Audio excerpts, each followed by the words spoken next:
Tukaram Munde effect, duplicate गायब, original खवा पनीर 100 रुपयांनी महागले, हॉटेल व्यावसायिकांना कमतरता। अहिल्यानगरसह राज्यभरात खवा आणि पनीरच्या दरांनी अचानक उसळी घेतली आहे आणि मागे एक नाव चर्चेत आहे, तुकाराम मुंडे। मंडळी, अन्न व औषध प्रशासनाचे आयुक्त पदाची सूत्रे तुकाराम मुंडे यांनी हाती घेतल्यानंतर भेसळयुक्त दूध आणि दुग्धजन्य पदार्थांवर मोठ्या प्रमाणात कारवाई सुरू झाली आहे। या कारवायांचा परिणाम आता थेट बाजारावर दिसू लागला आहे। अहिल्यानगर जिल्ह्यासह अनेक भागात दुधाचे संकलन कमी झाले, त्यामुळे खवा आणि पनीरच्या पुरवठ्यावर परिणाम झाला असून दरात मोठी वाढ झाली आहे।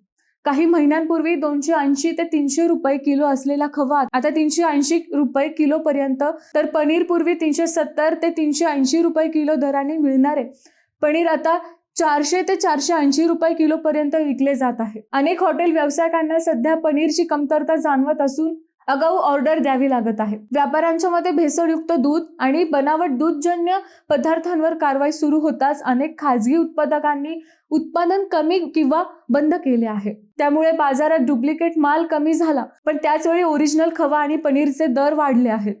मंडळी, मुंडेंच्या कारवाईने आपण समाधानी आहात का? कमेंट नक्की करा।